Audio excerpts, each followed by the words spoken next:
Penerbang tempur TNI Angkatan Udara mematangkan persiapan untuk tampil pada pembukaan upacara gelar pasukan operasional dan kehormatan militer di Batu Jajar, Bandung, Jawa Barat Minggu lusa.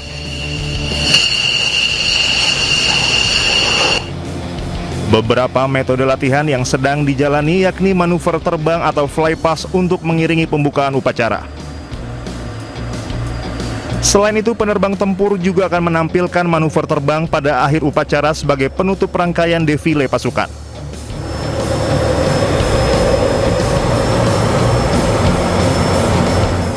Wakil Asisten Operasi Kaskop Sutnas Kolonel Penerbang Onesmus Gederai Aryadi mengatakan, hari ini merupakan hari terakhir para penerbang menggelar latihan di Lanut Halim Perdana Kusuma. Beberapa skuadron tempur terlibat dalam penampilan di Batu Jajar nanti. Aryadi memastikan latihan hari ini berjalan maksimal demi menampilkan yang terbaik pada minggu lusa. Kegiatan demo udara ini untuk pesawat-pesawat tempur kita dilibatkan pada kegiatan opening dan closing. Jadi opening mereka melaksanakan PES sebagai pembuka untuk operasi darat. Setelah mereka PES itu akan diikuti dengan ledakan, dum-dum-dum. Setelah meledak, barulah dimulai dengan demo lanjutannya. Pesawat tempur yang dilibatkan terdiri dari F-16 dan T-50 Golden Eagle. Tidak hanya pesawat tempur saja, TNI Angkatan Udara juga akan memamerkan ragam pesawat angkut dan helikopter tempur dalam upacara nanti seperti CN-235 dan Hercules.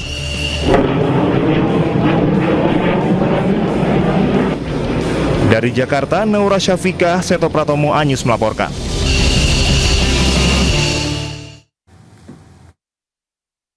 Pemirsa, Presiden Republik Indonesia Prabowo Subianto menyampaikan harapan agar Indonesia dan Malaysia dapat menyelesaikan polemik penamaan wilayah maritim secara damai.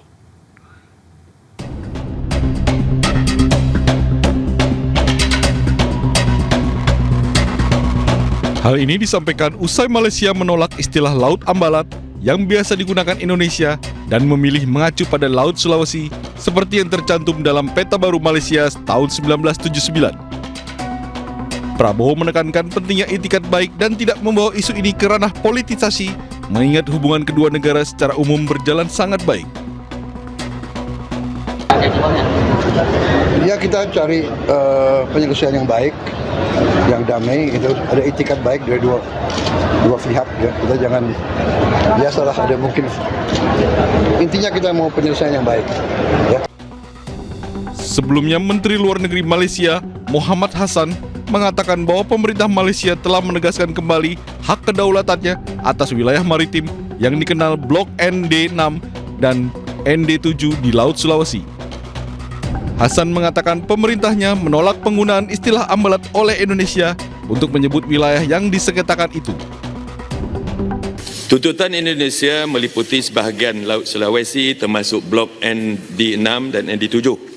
Malaysia berpendirian bahawa Blok ND6 dan ND7 itu terletak dalam kawasan kedaulatan Malaysia dan hak kedaulatan negara berdasarkan kepada undang-undang antarabangsa yang terhasil selaras dengan keputusan Mahkamah Keadilan Antarabangsa ataupun ICJ dengan izin pada 2002. Oleh demikian, rujukan yang lebih tepat kepada kawasan berkenaan yang perlu digunakan selaras dengan pendirian Malaysia adalah Laut Sulawesi, bukannya ambalat. Ambalat ni adalah istilah daripada Indonesia yang nak meyakinkan, yang nak membuatkan dia punya klaim ke atas kawasan tersebut.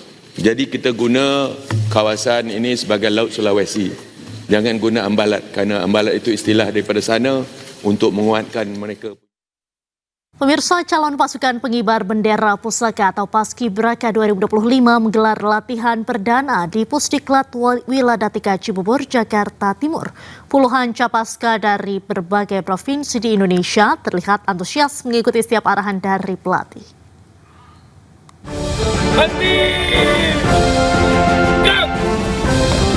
Sebanyak 76 calon paskibraka dari 38 provinsi menggelar latihan perdana menjelang HUT ke-80 RI. Latihan digelar di lapangan Pusdiklat Wiladatika Cibubur, Jakarta Timur bersama TNI Polri. Latihan ini menjadi momentum awal bagi para calon paskibraka nasional untuk saling mengenal, membangun kekompakan sekaligus mematangkan kesiapan fisik dan mental jelang upacara 17 Agustus di Istana Merdeka.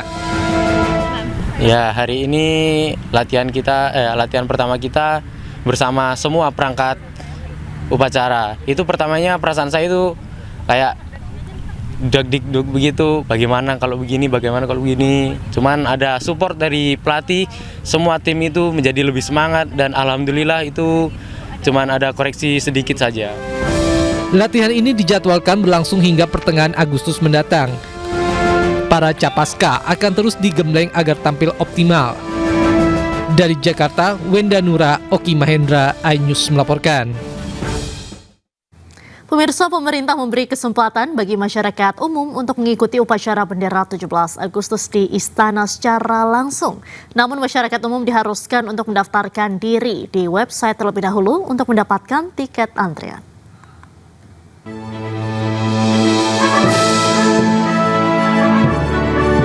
Presiden Prabowo Subianto memberikan kesempatan bagi masyarakat umum untuk menghadiri upacara hari ulang tahun ke-80 kemerdekaan Republik Indonesia di Istana Kepresidenan Jakarta. Namun, masyarakat harus mendaftarkan diri terlebih dahulu melalui situs pandang.istanapresiden.go.id. Untuk mengikuti proses pendaftaran, calon undangan harus melengkapi syarat, seperti mengisi data diri lengkap dan email aktif, mengunggah foto KTP, serta mengunggah swafoto bersama KTP. Jika proses itu berhasil, calon undangan akan menerima konfirmasi melalui email yang telah didaftarkan. Mekanisme ini diterapkan untuk memastikan keamanan data sekaligus menghindari pemalsuan identitas. Antusiasme masyarakat terlihat sejak hari pertama pendaftaran dibuka, yakni Senin 4 Agustus 2025 pukul 11.45 waktu Indonesia Barat. Dalam waktu setengah jam, lebih dari 26.000 pengguna mengakses situs resmi Istana untuk memperebutkan kuota terbatas untuk mengikuti upacara hari ulang tahun ke-80 kemerdekaan Republik Indonesia di Istana Kepresidenan Jakarta. Pendaftar berasal dari berbagai wilayah Indonesia. Peminat terbesar berasal dari Jakarta, disusul Jawa Barat, dan juga Banten. Atas tingginya animo masyarakat, Istana memberikan kuota tambahan bagi masyarakat untuk mengikuti upacara di Istana. Dari Jakarta, tim liputan iNews melaporkan.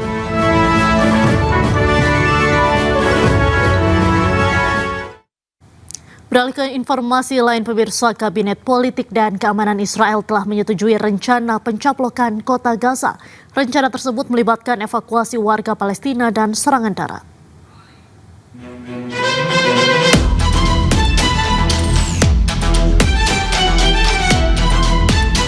Kabinet Politik dan Keamanan Israel telah menyetujui rencana yang diusulkan oleh Perdana Menteri Israel Benjamin Netanyahu agar militer mengambil alih kendali kota Gaza secara keseluruhan. Berdasarkan rencana untuk mengalahkan Hamas di jalur Gaza, pasukan Israel atau IDF akan bersiap untuk mengambil alih kendali kota Gaza sambil mendistribusikan bantuan kemanusiaan kepada penduduk sipil di luar zona pertempuran. Seorang pejabat Israel menyampaikan rencana pendudukan secara penuh di Gaza akan melibatkan evakuasi warga sipil Palestina dari kota Gaza dan melancarkan serangan darat di sana. Salah satu sumber mengatakan Israel memiliki salah satu skenario yang dipertimbangkan, yakni pengambil alihan bertahap wilayah-wilayah di Gaza. Peringatan evakuasi dapat dikeluarkan kepada warga Palestina di wilayah-wilayah tertentu di Gaza yang berpotensi memberi mereka waktu beberapa minggu sebelum militer Israel bergerak masuk. Netanyahu menyampaikan pihaknya memang bermaksud mengambil alih kendali militer di seluruh Gaza. Menanggapi hal itu, Hamas menyebut pernyataan Netanyahu itu sebagai kudeta terang-terangan terhadap proses negosiasi. Menurut Hamas, rencana Netanyahu untuk memperluas agresi menegaskan tanpa keraguan bahwa ia berusaha menyingkirkan tawanannya dan mengorbankan mereka.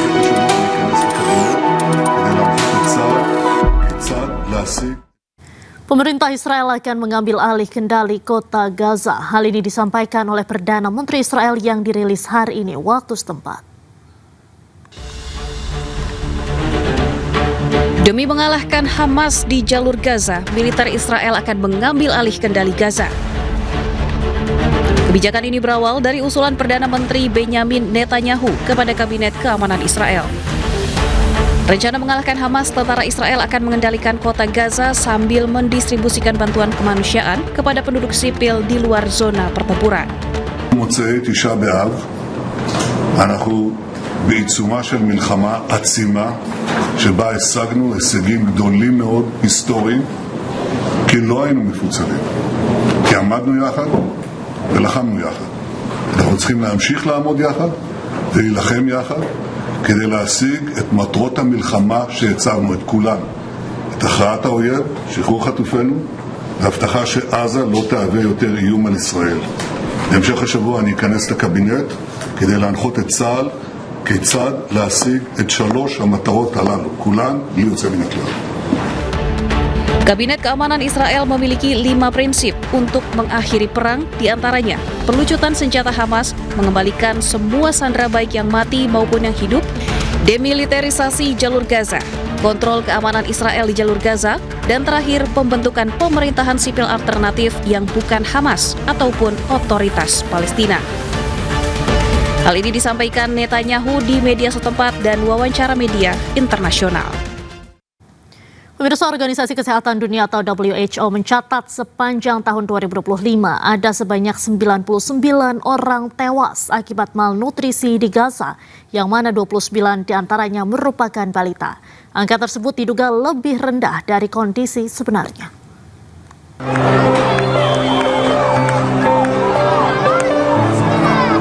Organisasi Kesehatan Dunia WHO mencatat sepanjang tahun 2025 setidaknya 99 orang meninggal dunia akibat malnutrisi di jalur Gaza Palestina, termasuk 64 orang dewasa dan 35 anak-anak, yang mana 29 diantaranya merupakan anak balita. WHO menduga angka itu kemungkinan lebih rendah dari kondisi sebenarnya. Sekitar 12.000 anak balita di Gaza menderita malnutrisi akut dan kematian akibat kelaparan pun terus meningkat. Antara Juni dan Juli, jumlah pasien yang dirawat karena malnutrisi hampir 2 kali lipat, dari 6.344 menjadi 11.877 orang. Sekitar 2.500 anak-anak di Gaza menderita malnutrisi parah. WHO menyampaikan pihaknya mendukung 4 pusat malnutrisi di Gaza, tetapi pasokan susu formula bayi dan makanan bergizi sangat rendah. Volume pasukan nutrisi secara keseluruhan sangat tidak mencukupi. PBB pun mencatat konsumsi makanan di seluruh Gaza telah menurun ke level terendah sejak dimulainya perang. Kemarahan dunia internasional atas situasi kemanusiaan di Gaza pun terus meningkatkan tekanan terhadap Israel. PBB telah memperingatkan akan terjadinya krisis kelaparan di wilayah Palestina. Meski demikian, Perdana Menteri Israel Benjamin Netanyahu tak mau menghentikan perang dengan dalih mau menghabisi Hamas. Pemirsa, di tengah upaya dunia internasional membantu warga Gaza yang kelaparan, Israel justru berupaya mempersulit bantuan dengan menghambat dan menarik pajak dari setiap truk yang melintas ke Gaza.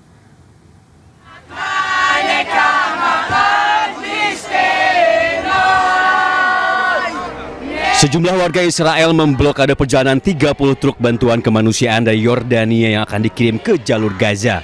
Para pemukim ilegal ini menutup jalan Trans Yordania Palestina dengan barikade rantai manusia sambil menyanyikan slogan-slogan anti Gaza. Dikutip dari Al Jazeera, warga Israel ini juga melempari batu hingga merusak 4 truk bantuan. Di tempat lain, pemukim ilegal Israel juga menjarah dan merusak sejumlah truk berisi bantuan kemanusiaan. Paket-paket makanan yang terbungkus rapi rusak hingga tercecer di jalanan. Pihak keamanan Israel membiarkan ulah vandalisme yang dilakukan rakyatnya.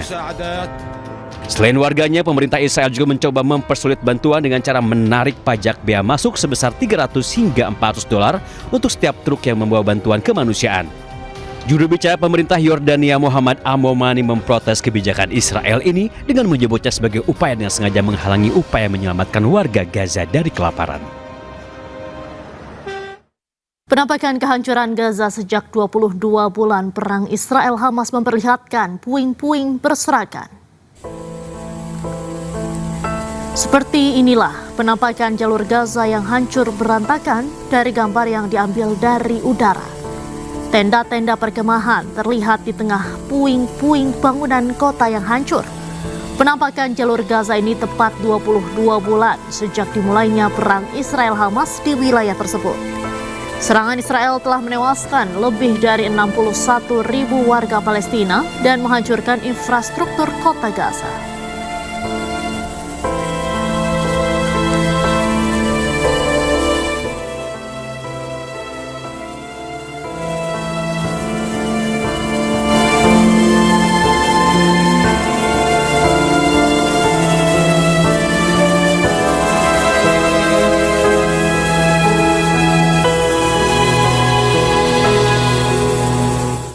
Pemirsa, Israel terus membombardir fasilitas kesehatan milik PBB dan kamp pengungsian di Gaza.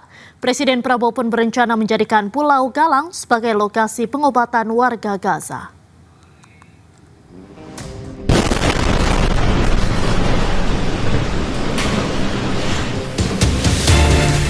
Detik-detik serangan udara Israel yang menargetkan sebuah klinik milik UNRWA atau Lembaga Bantuan untuk Pengungsi Palestina PBB di Sheikh Ratuan, Gaza Barat terekam kamera warga. Israel lagi-lagi melanggar hukum humaniter nasional dengan menyerang fasilitas kesehatan. Akibat serangan udara ini, sejumlah warga yang tengah menderita kelaparan mengalami luka-luka. Warga pengungsi lain berusaha mengevakuasi korban terluka.